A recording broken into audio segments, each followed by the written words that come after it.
نظم کا عنوان ہے نوحہ گر، کلام ہے شہزاد نیر صاحب کا اور آواز مسیح احمد کی۔ سماعت فرمائیے۔ ذوف تسلیم مگر ذم اسیران جفا، کوئی چارہ تو کرو شور دہائی ہی سہی، نہ ہونے کی بے جسم آغوش میں بے زمانی کے پہلو بچھے خالے پن میں، جہاں بے جہت لامکاں پر کوئی لاشیں راج کرتی تھی، کچھ بھی نہ تھا روشنی تیرگی سمت آواز سب نیستی، بے وجودی کے معدوم سے کچھ نہیں کہ عدم دوست چوٹی سے بس ایک لمحے کا پھیلاؤ، سمت آشنا غیر مادے سے ٹکراؤ، نقطے کا پھیلاؤ ہونے میں بدلا تو کچھ وقت تھا کچھ جگہ، اور ابد کے ادھڑنے تلک دونوں پیوست تھے، چند جہتیں گرفتار تھیں، ان گنت کم وجودی کے پیکر میں ہنستے ہوئے دیکھتی تھیں، غبارے کی نشو نما پھیلتا ٹوٹتا اور بنتا ہوا، رنگ شکلیں بدلتا ہوا، ہر نئے پل نئے کا نیا۔ میں وہیں تھا جہاں بے پکڑ سے قلم جب ہلا تو وہ تختی کے تخت پر تھی، جو ایک حرف کی ضرب پڑتے ہی تختہ ہوئی۔ دیکھتا تھا میں اپنے کنارے سے چمٹا ہوا لا وجودی چٹانوں کے پھیلے ہوئے کالے پن میں، زمان و مکان سے لتھڑتے ہوئے آسماں، کہکشائیں زمینیں، توانائی مادے کی تجسیم میں، آنکھ پردے تک آتی ہوئی، گھومتی جھومتی گرم ٹکڑوں میں بٹتی ہوئی۔ دیکھتا تھا نہ ہونے سے ہونا، خلا سے فضا، کچھ نہیں سے بہت کچھ اچھلتے ہوئے، ایک دھوئیں سے فلک کو نکلتے ہوئے۔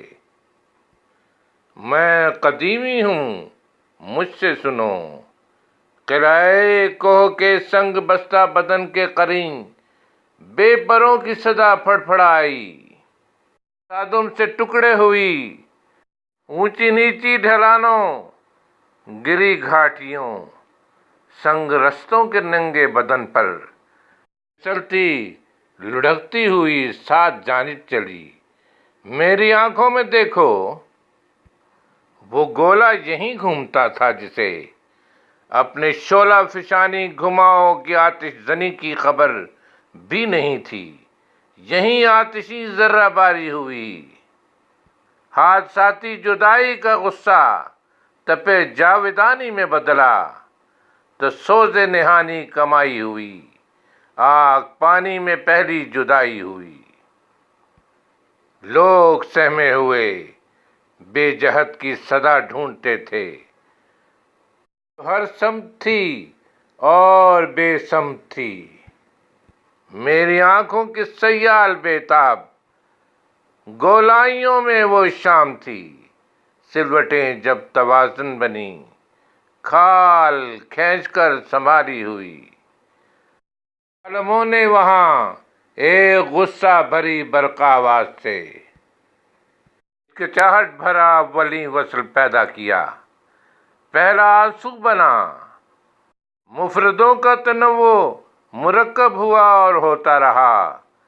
آگ داسی تھی ترکیب میں کام آتی رہی، سرد ہونے لگی تو ٹھٹھرنے لگے سب زمین و زماں و مکین و مکاں، آب آتش ہوا خاک جمنے لگے، برف بنے، اشک کنکر تھے چبھنے لگے، لوگ پتھر ہوئے، سرد آہوں میں بہتے رہے اور سنتے رہے۔ سوز خفتہ نے انگڑائی لی اور غضب کی حرارت سے دیکھا، سبھی تند سیلاب میں بھاگ نکلے، رکے خوف سے جم گئے، پھر پگھلنے لگے۔ اب جو پگھلے تو آتش کا غصہ بھی کچھ سر تھا، رک گئے۔ اس نشیبی ترائی کے مسکن کو دیکھا جہاں سب سیال میں تیرتے تھے زمان و مکان۔ میری آنکھیں سمندر ہیں، ان سے سنو نامیاتی لزوجت برے ایک محلول میں، ذروں کی یکجائی نے کیسے ذوق فنا میں بقا ڈھونڈ لی۔ سبز گاڑے سمندر کی نمکی کنارے تجسس ہوا کو چکھا، آتی ازل سے ابد کی طرف جل تھلی رینگتے تھے۔ اگر کوئی لمحہ ڈراتا تو پھر بہہ نکلتے قدیم آب مسکیں کی جانب، جہاں کی ہر ایک لہر ماں تھی، اماں تھی۔ نہ جانے ہوا میں، زمیں کی گھنی خاک خشکی میں کیسی کشش تھی کہ بڑھنے لگے، ساحلوں سے پرے ہو کے قامت نکالے، اور اتنے کشیدہ درختوں پہ جھک کر بدن پالتے تھے۔ عرضی شہنشاہ لاکھوں برس حکمراں تھے، اور اب ایسے نابود ہیں، سطح عرض کی چھوٹی سی پٹی میں بند کر یہیں سنگ آئے پڑے ہیں۔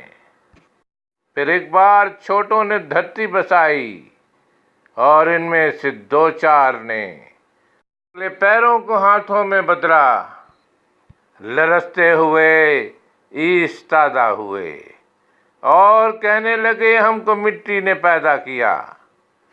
ایستادہ ہوئے تو فلک پر نگاہیں گئیں، یہ تخیل کا آغاز تھا۔ کنڈ مسکن کیے، آگ چکھی، درونی تپش سے الاؤ جلائے، جہاں جانور نرم ہوتے رہے، پھر بھی اندر کوئی بھوک تھی، اور آنکھوں کے آگے سے ہٹتی نہ تھی۔